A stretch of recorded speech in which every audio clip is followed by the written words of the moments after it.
Nagaa keessani ka. Jira dhugaa waaqa. Akkam. Maali inni gaafa achiin kaataa asiin kaata kunoom wal baraa Akkuma tasaa ta'uun darbaa jiru immoo walitti dhufne. Jaalalliin kee ishee kanadhaa isheen? Isheen lubbuu godha buuftiin jedhu waan baay'ee isheen ganamaaf galgalas taasa'u wanta bareeddu kana. Wal barruure tulluun jedha. Mootu. Nagaa kee. Nagaa. Baay'ee immoo akka amala qabduu fi akka jaalallee kee faarsa kaffaltuun natti himaa ture yeroo baay'ee. Maali? Amala qabdi baay'ee. Amalli ishee hiriyaa koo kan isin jedhu iddoo. Hojii akkam gootee dhufte reeti hojii? Hojii. Har'a yeroo jaalalaa. Isin haasaamii hojiin haasaa barbaadanitti. Naasee kaa mootuu naan jettee maqaa ishee. Mootuu moo beektu? Mootu. Akkam immoo jaalallee. Mootu. Oku beekaku. Saalfachaa hartanitti fakkaata. Lakkii xiqqoo sababa wal hin beeknee fi jedheetani malee. Rakkina maal qabu waa'ee isaa ganamaaf galgalas taasa'uun bartee taanu. Samma Ittiin haaraa. beektamti waa'ee koo? Maal jechuudha. Isittis waa'ee ishee akkuma ni moo? Baay'ee natti himaa turte waa'ee ishee. Waa'ee kee waa'ee natti haasaa jiru. Akkuma ati waa'ee ishee natti himaa turteedha taanaan isheen dhuguma jaalallee gaarii argatte. Dhugaa waaqa ishee naaf kenne yeroo hundumaan galateeffadha. Ati akkam taatem? Jiran immoo maali ishuma bira deemuuf otoo hin jedhu immoo na waamte. Ilaa jirti gaa kan isaa tokko ishee sitti mee beekamti mucaa isaa joon joomnaan isin jedhee jirti gaa irra kistiinii inni jaalala dhugaa jaallataa toleen jettuu fi dhaabbattee naasofsiistuu bilbilaan qabatti qabdiin moota akka carraa wayii tokko akkasitti hinteettan tere isa dhagaanni la.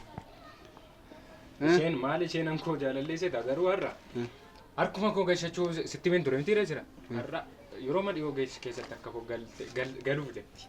Galuuf jedhama ani obboleessi kee wanta aarsaa kaffalamu isii wajjin nan kaffala. Situ immoo deemee hiriyaa ishee immoo maal jettaa? Hiriyyaan ishees isheen harka koo galteetti ishee dhiise yeroo dhiyootti sin barsiise akkasuma faana teessee haasoof taati. Nama ni zammaa. Yoom na barsiistaree tol? Sin barsiisa maallee sin barsiisa yeroo dhiyootti sin barsiisa. Amma sin haasaa kaappilii sanarra jirtu natti fakkaata. Yeroo keessan sin jalaa fudhadha. Mootuu qofaa? Mootuu si baruu kootti immoo gammadeera. Anillee akkasuma. Jaalallee gaarii qabdammoo. Dhugaa. Egaa yeroo keessan sin jalaan gubu. Deem taare. Deemi.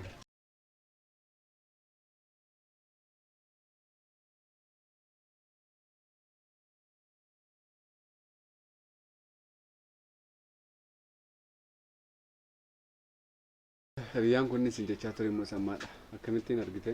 Maali hin gadda si biratti argeeramte? Jechuun gaddaa fageenya irratti fuula irratti amma immoo wajjin teessee harka isaa qabdeeni akkami amalli isaa namatti hin tolle eenyummaa akkasumatti fuuluma isaa gaafa laaltu gammachuutu irraa argama jechaadha dhugaa baay'ee manatti tola. Miti? Hiriyaa bareedaa qabda kee miin deemna? Maali wajjiniin turre hin jenne? Beekaaf. Ganamas si biraan ture. Dafee manatti deebi'uun qaba. Haa ta'u sammuu.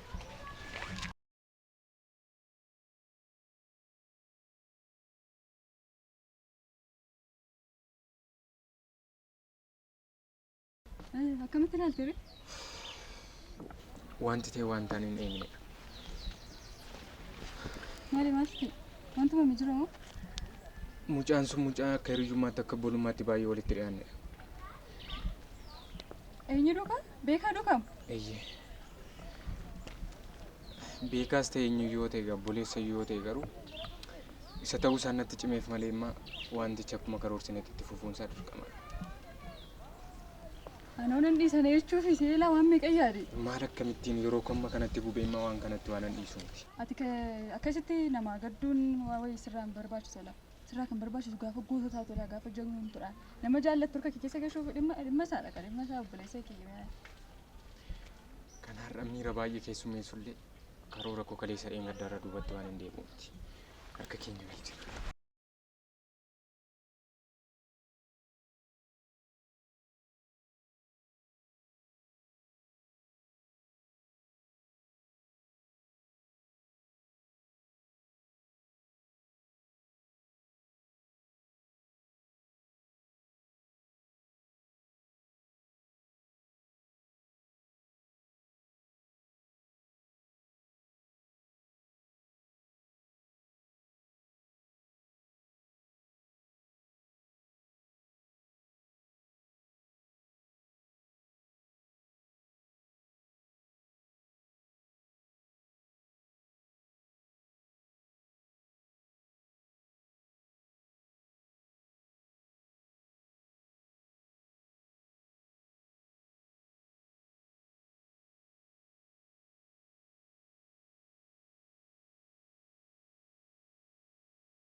Oh, gaddo. Amma gaa waan hunda isaa murteessee kiyyoo koo diriirsuuf tokko jedhee guyyaan inni eegalu yoo jiraate amma. Waan hunduma isaa qopheessee akka inni itti deemu tooftaa hunda sanaaf naa dhiyeesse. Atis immoo bakka na barbaachistu maratti akka na faana jirtu shakkii homaa illee hin qabu. Nam beeka maal jechuudha. Siin immoo oofee naa fide isheetiin harka koo galchuutu fide harka koo si galchee obboleettii naaf godhese. Waan irra hin geemmoo si beeksisaan deema amma isa cina deemaa jira. Tol.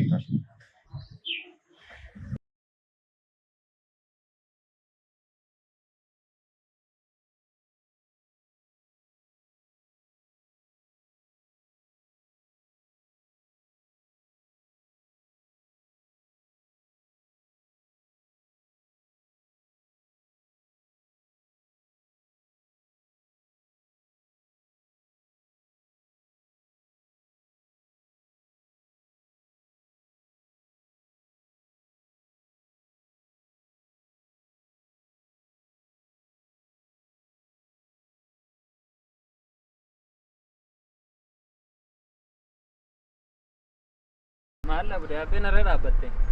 Mucaan as kana kophee qulqulleessuu eessa deeme? Beekaadhaan jettan? Beekaa. Maaliif barbaade? Dhimmaaf hin barbaade isa beektaa iddoon inni deema. Maaliif wallaalaa mucaa si kana eenyutu wallaalee safara kanaati? Dura yeroo hundaa bakka kanaatti hojjeta ture. Har'a immoo maaliif akka inni sa'aatii kanaan dhufne hin beeku. Ani immoo dhimma cimaa itti barbaadaan jira. Guyyaa koo. Guyyaa keera? Akkasii jettee anoo dhimma adda biraa barbaadde jedhanii walakkumaa siin deemin argitan. Kunoo achi taa'aa jira. Bakka jijjiire moo? Bakka jijjiire sababni inni jijjiiree hin beeku kunoo achi jira. Galatoome waan na deebi'u. Nama akkam akkamii jira?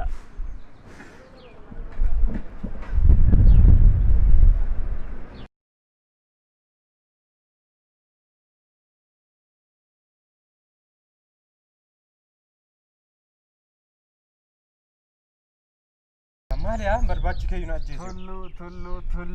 Tulluu. Noor. Sanuu suma akka nama karoora isaa namatti himatu akkuma riyyaa bakka jijjiirra ta'uu ta'e bakka jijjiirra naan jedhu. Naan dubbisiin sanuu na dubbistaa si barbaacha eessa akkan deemaa ture.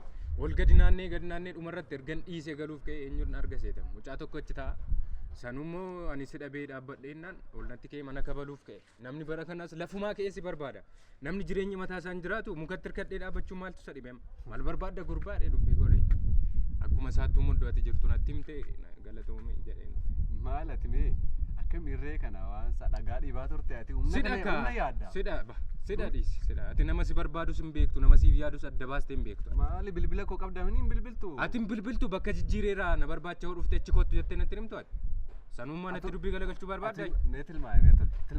An irraan gadee sanarra taa'ime siin ofirraa eegu moo baajaaji miila sadii ofirraa eeguu hin danda'amu beektaa? Konkolaataa sodaatte ani immoo isaa biizinesii keessatti baranne tokko bakka biizinesiif yookiin bakka maarkeetingii foorpii warra pileesii bakka jijjiiruun bakki murteessaadha ishee jedhan sana dubbistee ilaalan se'e malee. Kilaasii galanii baratanii qofaaf beekaa ta'u miti. Al tokko nama beekaa akka keetii faarraan baratu. Akkas jettees immoo gaa xiqqoo ishee akkanatti ta'uun godhin malee warra kana barannee turre yeroo isaa. Anoo sana yaaddee jijjiirteen se'e kaani maalittan sii beeka. Anoo akkasumatti al tokko qilleensa jijjiiranii ilaaluunis gaariidha miti. Konkolaataa sodaattaati bajaajii fa sodaattaay. Qoosaa makka ta'uu fedha malee. Otoo dhageesse maal siin jette amman talitti. Ati manaa koo Jaalallee keedha haadha manaa miti sallee safuun balleesse. Jechuun amma akkam beektaa? Waan hundumaa godha ishee. Kanaafiyyuu haadha manaa koo ta'uun dhiistoo jechuudha. Adii kana keessa akka dibaatu waa godhu. Maal goota? Kophee kiyarraa ana ta'u qulqulleessa akkasumatti. Arrammaa dibata yuun adibda jaallattee mitiin adabamta adabbii. Amma gargaarra naa jalqabe. Gargaarra wayya. Eekkamsa hin godhin ka. Hojii keedha. Hojii keedha harka keetiin biddee kaatee akkas jettaa. Maalani hamaa ta'uu fedhanii anis qilleensa jijjiiree akkam laata safarri kun immoo isa jedhu laata. Siifaa ta'u sooromii keessan deddeebiin bakka sii dhiiseera nagaa immoo si gaafadheera baga nagaa taate anis nagaa kooti akkamati. Nama akkasatti dheekkamu qabaachuu kottu yoo nan gammada. Tulluu baa'umnaa. Seeni. Tollu. Maalla. Eessa deemte? Maalla naasita kophee xumurtee tootee jijjiirin an jettu suutattee maalla. Maal wajjin haasaa rabni eessa deemtee deebitee? Iddoon deemee yuun qabu asuma hin jiraanu. Maal yaadaa? Waa'ee jireenya koo yaada. Maal ani obboleessi kee jiramni na wajjin naasoftu waa'ee jireenya kee waan nama riisistoo qabaate natti himtu. Ani mee beeka. Nama hin taaneeti mootuuti. Akkam? Inni amantaaniin jira afaan Oromoodha. Baay'ee amantaani. Akka jettee na gaafattu ati ofii kee hin amantaa jedhi na gaafadhume. Na gaafadhu jedhi. Jedheeti nan deebisaa achi booda sii gala jedhi. Isa sii salphata. Ati mootuu miti ofii kee amantaa beeka. Ani mootuu nan amana. Ofii koo caalaatti akkan ofii koo amanu caalaatti mootuu amana beeku. Sinumaan maal godhu? Amaniin garuu. Namni bara reeffa taatanii isinii ofirra darbitanii nama amanna. Amma ofii koo dhiisii ofin amanuu isheen amana. Maal kun jaalalli soba kana exaggerate goote. Inni wallaa ta'uyyuuti. Mee amma mee ati otuu kaatee isheen ati jaallatti sun tole si jette. Inni amantaa moo dhiiste? Nan jaalladhaan malee amanuu. Wajjin hin taatu jechuudha. Maal jechuudha? Amanuuf jaallachuun addadha. Namicha nana maal taatee? Akkasitti mataa isheerra dhaabbatta. Amanii maaltu na dhibeeni? Yaada gaaffiin si gaafadheef nan amana naan jette miti bira darbee. Bira darbee. Dhiis tahee naa xumurii kophee. Garuu nagaa dhabne. Rammaa dhagaatti fakkaata. Gaafuma dhuftan jechuudha siif mootuun gaafuma dhuftan al tokko kolfaa dhufte al tokko boo'aa dhufte al tokko fuula gootanii dhufte maali lan jedhee ishee faana immoo wal nama daalchisiinati. Waa isheef waa'ee Silaas immoo wal madaaltan kan. erga isheetti amanta ta'ee waa'ee ishee situ beeka waan ta'eef waa'ee koo immoo ganaa barta. Ati qixa obbolummaatti isheen immoo qixa hundumaatti. Kana caalte jechuudha. Dorgoma barbaadeetu ta'e. Sallee durbi haadha ishee abbaa ishee dhiistee abbaa manaa isheetti maxxanti jedhamti. Ayi tullu macaafa sin dubbistaa ati. Waan baay'ee kanaa si dubbisiisa. Maatti. Nan yaala tokko tokko nan dhaga'a. Nageessa malee hin dubbistu. Tulluu. Ati meen jedhama. Laakkoon waa dhooqa. Xumurte? Xumureedha. Waan jettu moo dabaltee achitti iddoo duraa sanatti miicituuf nasitti qulqulleessitu garaa gara. Achi sodaa siinoodha. Dibatama. Atamuma kana dabeessadhaa. Otoo dhageessee maal siin jetti garuu nagaa mashee dhamti ishee. Mootummaa. Waa'ee eenyuun si gaaffaree waan hundi kee isheedha. Waa'ee nama biraa, waa'ee haadha kee, waa'ee abbaa kee sin gaaffa kana booda. Waa'ee eenyuun si gaaffa yoo si gaaffe waa'ee mashee. Waa'ee mashee naa deebistaatis kana booda. Si deebisuure? Nagaa ishee dhamti akkam isheen waan hundi keessu. Otoo hin jiruufi maal taati? Mi maaltu itti irrata? Maal gootaaf? Ani moo? Maaliin hin godhu? Sallee waan akka waan hunda guutuuf hin godhin. Aayifoonii bitii fiika. Jaalalleen bara amma waan baay'ee namaa godha miti waan baay'ee taataa fi taanaan. Kalee isaa fa'aa gurguree namni maal akka godhu beekta. Hin goota amma takkas. Kalee moo? Lakkiin gurguru maal jechuudha? Isheenis hin barbaaddu kan. Waan isheen barbaadde hundan godhaa fi gaafa jettu waanuma isheen konkolaataatiin baatee galtu waanuma isheen qilleensa keessa akkasitti deemtu hin goone.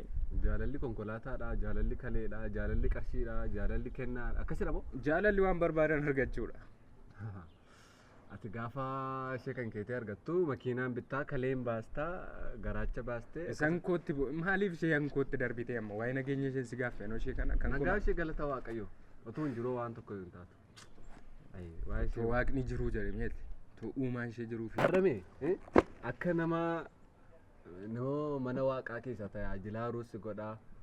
Tarii immoo takka immoo akka nama bakkee keessaati safara konkolaataa afaatti guddatee beekta. Jireenyichuma tokkosidha. Garuu immoo argamee tureetu walakka lubbuu keef walakka foon keef otoo jiraatte inni gubbaa hin jaallata nama miti. Maal inni gubbaa akka jaallatuuf immoo humna kana dhiisii. Humna isa kamiiti waa'ee humnaa kanarra deddeebite waan biraa mana goote. Diktaatarshipii dhaloota jaarramee kan sitti fakkaadhan. Isa iyyuu dhiisime. Barate? Akkamidha waa'ee ishee jaallatte sanaa immoo natti hin teeffeetu. Natti kaaste egaa waa'ee dhukkuba garaachaa koo natti kaaste. Ishee jechuun garaachaadha. Maal ammoo maaltu ta'e? Gadda bilbilee waamee siin hin jenne waamee kootu jedhee sana booda soogdee maal naan jette seeta. Abbaa kun na waamee naan jettee xiqqootu mana biran turiin sokkite. Amma gaa qopheesseera irran gahee nama wayiin argee hiriyaa ishee. Baasheen argee jaalallee qabdi isheenuu kanaaf sirriitti garaatti jabaattee miti. Kanaaf maal gochuu qabna jettee nama mari'attee jennaan. Dirqama jaalallee ishee sana immoo nan beekaa. Beektaa sayyuu? Nan beekaa dhiyooman bare. Ammoo nama wallaaltee hin qabdu. Mucichi immoo gaafuma ilaalu immoo fuulumti isaa na gaddisiisa ture. Isa nama miidhamuu qabu miti. Garuu maal goota ishee argachuuf dirqama miidhuu kan qabu murteesse. Innis ishees lamaan ishee wal faana tokkoon qabsiisan lamaan isaanii hin gubu. Jechuun maaf nama miita tullu lakke jechuun Amma nutu kan kee taate natti tola. Garuu immoo mucichi miidhamuu isaas nama miidhuun gaarii jettee yaadda. Waan barbaaddu argachuuf waan tokko fayyadamuuf waan tokko miidhuun kee waan hafu natti hin fakkaatu jireenya dachee kana keessatti. Otoo siiti akkam gootatu. Jechuun Waan tokko hin barbaadda harka kee galfachuu qabda. Akka harka kee hin galfanneef immoo waardiyaa wayii jira.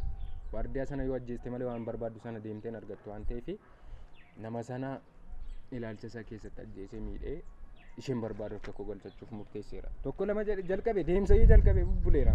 Sittiin himne garuu haa ta'u maal eessaa sitti eessaan akkamittiin himu. nama miidhuu fi deemsa jalqabda tulla. Lakkee amma mee an obboleessi keetuutti nama miitu callisee man si ilaalaaga. Jabaadhuun siin jedha. Miidhuusa kamii miidhuusa kamaa sooftaanii kalee isaan keessaa baafadha onni isaan keessaa baasan jedhe miti. Maal gochuu? Isheen jaalladhu sana ishee isa jaallattu sana harka koon galfadhaan jedha. Kun immoo miidhama guddaa miti. Yoo guddatee torbee tokko sanuu araada adda addaa keessa seenaa tamboo isaa xuuxaa. Akkamiin wal jaallatu isaan jechuun inni hin jaallataan ishee. Hindu'aa fedhan. Hindu'aa. Tulluun du'aaf taanaan akkamitti akkas gootaree tasgabbaa'ee itti yaadu waan kana godhu. Baatii muraasaadhaan kan jaallate.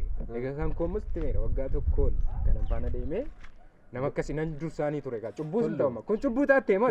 Baay'inni guyyootaa amma wal jaallatan hin madaalu amma miidhameetis immoo madaalu. Maal jechuudha? Ati si caalaa san beekanaan jettu. Jechuun lamaan keenya iyyuu amma mucichaan beeknu dhageenya. Beekan.